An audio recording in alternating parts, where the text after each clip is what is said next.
Today's documentary by filmmakers Todd Rutt, Tyler Rutt, and Alan Lewis Rickman gives us a loving portrait of the guy they called the Führer's funny man. He was a beloved figure, one of the most popular comedians of his time. Every Sunday, millions of people tuned into his radio program. In 1942, his first feature film made more money than Casablanca. Most of all, he is remembered by those whose hardships he eased with a little laughter during the dark days of World War II. Yes, Rudy von Rockhurst was considered a comic genius.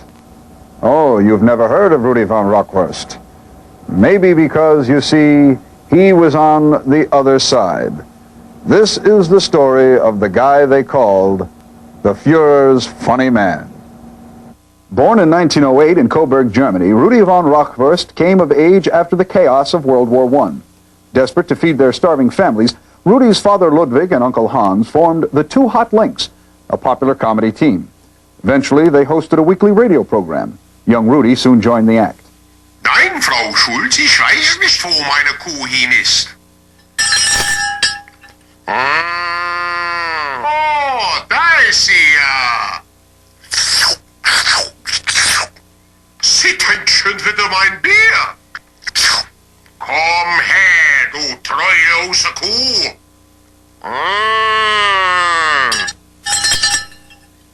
Rudy's traditional German humor soon got the attention of the man who would give him his big break, Adolf Hitler. Through the influence of Joseph Goebbels, Minister of Propaganda, Rudy soon became the favorite comedian of the Nazi Party. Fast Forward spoke with Dr. Willibald Vierfuss, one of the world's leading experts in fascist comedy and author of the recent study, Laugh, I Thought I'd Die, Humor and the Third Reich. Well, the Goebbels family loved Rudy von Rauchwurst. They used to gather around the radio and listen to his program every Sunday night. So in 1934, when the Nazis planned the Second Party Conference, Goebbels insisted that Rudy appear at the ceremonies here in Nuremberg. He appeared before a crowd of 200,000 people as Hitler's Vorgruppe, or as he would say in English, warm-up act. Kommt so ein Kerl zu mir, sagt, was war denn die Frau, mit der ich dich gestern gesehen habe? Das war keine Frau, das war eine schmutzige, nicht-herrliche Hure! Irgendjemand hier von Düsseldorf? Ja? Welche Ausfahrt? Like the Nazis themselves, Rudy's star was on the rise. When war began in 1939, he toured German army camps to great success. And always, there was his #1 fan. Hey Adolf, hast du von der neuen Suppenküche beim Kreml gehört? Sie ringen Wurst aus Stalins Schnurrbart. Hitler proclaimed Rudy the German chaplain and ordered that a movie be made.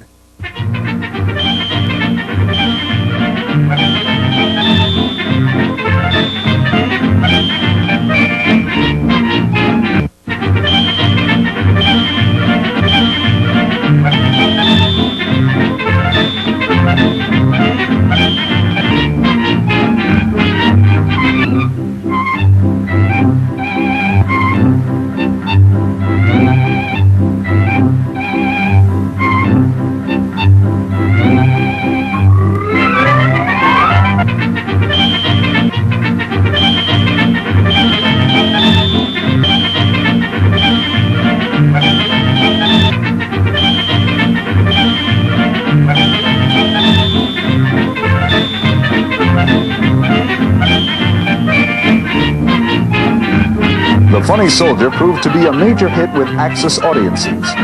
Rudy's second feature, The Great President, was to be the story of a poor German barber who looks exactly like Roosevelt. But filming was stopped due to wartime shortages. Unable to finance new films, Hitler put Rudy to work in the Ministry of Propaganda, dubbing new German dialogue over captured American war movies. Sergeant, ich will dir was sagen. Ich weiß, dass wir diesen schrecklichen Krieg nicht gewinnen können. Unsere dekadenten Führer lachen, während unsere Jungs sterben. Wir müssen uns mit unseren Brüdern und eine starke Führer zusammenschließen und den wahren Gegner bekämpfen. Demokratie. But the laughter ended when Germany lost the war. Just before the end of the war, in April of 1945, I got a call from Eva Braun. She asked me if I could come down to the bunker where she and the Führer were living, because for some reason the Führer was crabby. So I went down there, told a few jokes, started working the room, and then the Führer went off and shot himself. I don't know, I thought I was doing pretty good. Rudy had lost his chance to rule the comedy world, but he fixed his sights on a new dream, America. I first met Rudy way back in the early 50s. I was a kid just starting out in this business, and I caught his act in some German beer garden over in Ridgewood, Queens.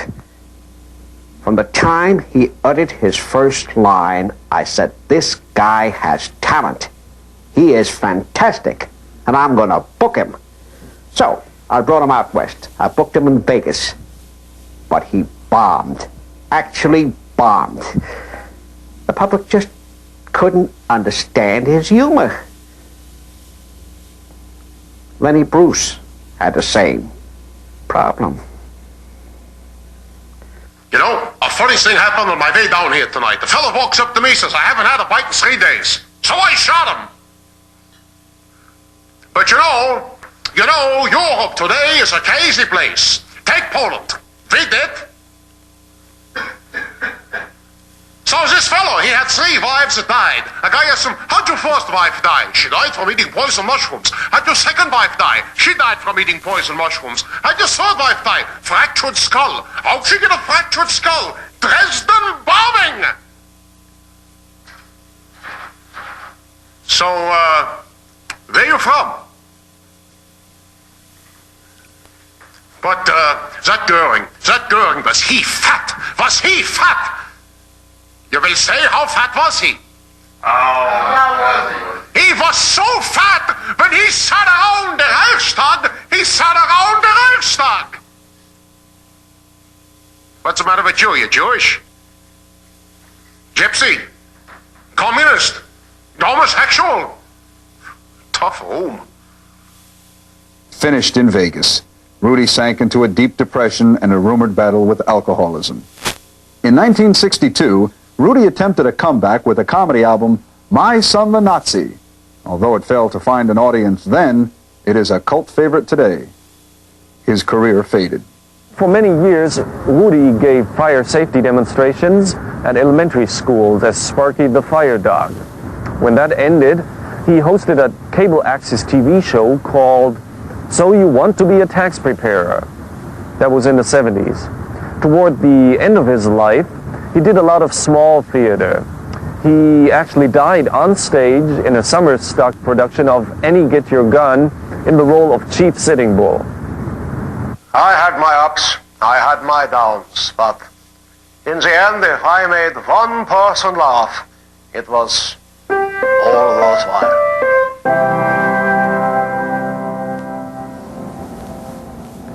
We'll be right back.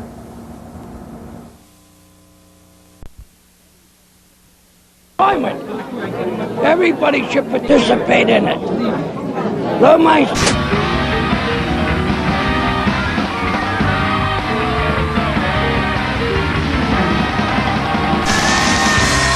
We're back, everybody. Show cooking along.